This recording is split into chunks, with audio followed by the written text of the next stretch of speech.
In this episode, we'll discover why your emotions directly shape your immune system, the hidden cost of emotional repression, and why people-pleasing, overcaring, or being nice can quietly undermine your health, and Daniel's story and the surprising lessons we can learn from it. This episode is inspired in part by Jeffrey Rediger's powerful book, Cured, Strengthen Your Immune System, Heal Your Life, which documents some of the most remarkable cases of spontaneous remission ever recorded. But today we're going to look at more than just one story. We're going to talk about how our emotions, our beliefs, and even the way we relate to life and death itself can shape our health. So let's start with Daniel's story. In the 1950s, a 26-year-old seminary student named Daniel made medical history. Daniel had been raised in a strict religious family. He struggled with guilt around sex and sin, deep social anxiety, and a paralyzing sense of unworthiness. His therapist described him as frightened, rigid, and rebellious. Though Daniel dreamed of becoming a pastor, he felt too flawed for the calling, and he refused to become ordained. He spiraled into depression, shame, and self-loathing. By January of 1959, Daniel noticed a lump in one of his testicles. The diagnosis was aggressive embryonal cell carcinoma. Surgery was performed immediately, but within months, the cancer returned, this time spreading rapidly through his lymph nodes, lungs, and chest cavity. The prognosis was pretty devastating. Daniel had 0% chance of surviving 1 year. His doctors actually told him quite plainly that he only had weeks left to live. But then something shifted one day when his therapist asked him a simple question. He said, "What do you want to do before you die?" Without hesitation, Daniel said, "I want to be ordained and I want to get married." For the first time in his life, Daniel felt some sort of clarity and peace around himself and his goals for his life. He let go of his constant feeling of shame and reached for the two things his heart longed for most. On July 13th, 1959, Daniel, who was described as being thin, ghost-like, and barely able to hold up his head, stood at the altar and married the woman he loved. Everyone expected this to basically be his final farewell. But something miraculous happened. The tumors on his neck began to shrink quite noticeably right after the wedding. Within weeks, scans showed the impossible. The cancer was gone. The metastases in his lungs and chest cavity had completely disappeared. And by August, he was pronounced free of disease. Daniel's case remains the only fully documented instance of spontaneous remission observed under psychiatric care, from illness onset through full recovery. And his story shows us something really quite profound. When Daniel embraced the life he truly wanted, and when he let go of guilt, fear, anger, and shame, his body followed suit. So let's get into the science behind this story. How do we begin to understand something like this? Well, let's start with the nervous system. Your nervous system is an intricate network of billions of nerve cells that spark and fire throughout your body. They send messages at lightning speed. It allows you to do everything from lifting your finger or gesturing your hands while you talk like I do, to feeling love, to experiencing grief. But what most people don't realize is that your nervous system and your immune system are not separate.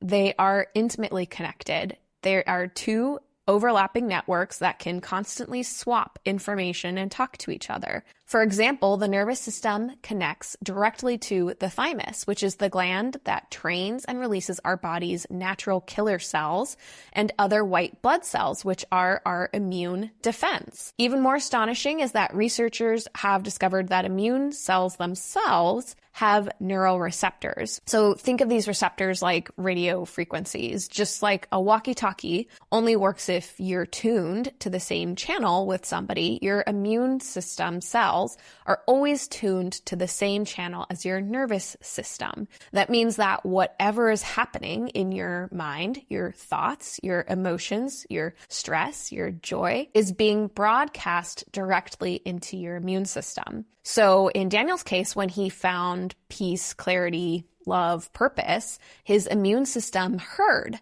that message. And in this case, it responded in the most dramatic way possible. Whatever we experience emotionally leaves a footprint on our physiology. There is no real separation. Our mind and body are not two distinct entities. They are one integrated system. So if you think about it, every function of our body can be boiled down to three primary purposes: protection, survival, and reproduction. And the body works as a unified whole towards those ends. But in modern Western medicine, we've kind of lost sight of this unity. We divide the body into organs and systems: the nervous system, the immune system, cardiovascular system, the reproductive system, and we treat them as if they all work in isolation. But the truth is they're in constant dialogue with each other, and they're always exchanging information. The critical piece is that your emotional life is not separate from these systems. Your emotions are every bit as central to survival and protection as your immune system or your hormones. Fear, anger, joy, sadness, hope, all of these things send signals through your nervous system that directly affect how your immune system operates. So what happens when you constantly repress your emotions? When you're constantly swallowing anger or hiding your sadness or burying your needs, you are quite literally pressing down your immune system and suppressing it. And cancer is just one example. The truth is, any kind of sickness and chronic disease can result from this type of emotional suppression, whether it's Alzheimer's, heart disease, ALS, MS, lupus, you name it.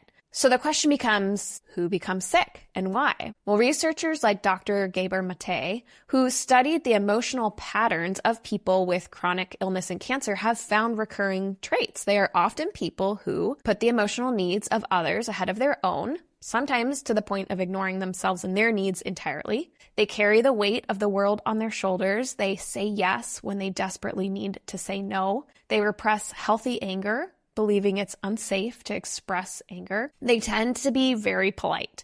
They're agreeable, they're people-pleasing at the expense of their own needs, feelings, and boundaries, oftentimes. And underneath those patterns are what Mate calls fatal beliefs. I am responsible for how other people feel, and I must never disappoint anybody. Those beliefs kind of sound noble up front, but the reality is that they're toxic, because if you live to protect everyone else's feelings, you abandon your own. And over time, that abandonment doesn't just affect your mental health, it undermines your physiology and your very biology. Repressing your anger is like trying to hold a beach ball underwater, right? This is the way I've heard it described, and it's such a great image. If you've ever tried to hold a beach ball underwater, it takes an incredible amount of effort. Now imagine the amount of energy it takes to repress your anger so much that you aren't even aware that it's there. I want to read an excerpt from a study I found on emotional repression and chronic disease. This is a direct quote. Studies by Pennebaker and his colleagues, 1997, demonstrated that individuals who repress their emotions also suppress their body's immunity, making them vulnerable to a variety of illnesses ranging from common colds to cancer. Again, individuals who mask and deny their inward feelings characteristically suffer most. That was from the article Consequences of Repression of Emotion, Physical Health, Mental Health, and General Well-Being by Patel et al. In Daniel's story, we saw that repression play out in multiple ways. He longed to become an ordained pastor, but he felt unworthy of that calling. So he repressed that dream. He constantly repressed his emotions. He thought that anger, sadness, and even longing were sinful. And in many ways, he was afraid of living. He was here on earth, but he was afraid that everything he was doing was wrong. So it was like he just never really lived. But something shifted when he embraced the reality of death. The moment he stopped resisting it, he also stopped being afraid to live. And in that space, he stopped repressing who he was. He allowed himself to feel, to express, to step into life fully and without apology. So I invite you to sit with this question. Where might you be repressing yourself? Where might you be hiding your truth, burying your emotions, or denying your own needs? Because your biology is listening, your immune system is listening, and sometimes the first step towards Healing isn't about fighting harder. It's about living more fully, more honestly, and more courageously. Here are 3 action steps that you can try today. 1 is to ask the big question, right? This is what Daniel's therapist asked him. If I only had a short time left, what would I want to do most? Write this thing down. Clarity about purpose is oftentimes your first step towards peace and healing. The second thing you can try is to give your emotions a voice. Don't bottle things up. Journal. Talk with a trusted friend. Say your feelings out loud by yourself in the mirror. Just spend 5 minutes every morning saying out loud how you feel. This morning, I feel angry about this. I feel excited about this. Expression reduces stress and strengthens our immune resilience. So try it. And then the third thing you can try is to choose one life-affirming action. Every day, pick one thing that makes you feel alive. Call somebody you love and chat with them. Dance to music by yourself with nobody watching and don't care what you look like. Take a walk outside in nature and observe it. These choices help signal to your body, hey, I'm here to live. I'm here to experience life. And when we stop living in fear of death and we start living fully, sometimes that choice opens doors that we never imagined possible. This is the journey of Renegade Remission. Together, we'll explore the science and stories of healing that defy the odds and uncover what it really means to reclaim both the quality and quantity of life. If you're ready to walk this journey with me, hit subscribe and your next chapter begins now.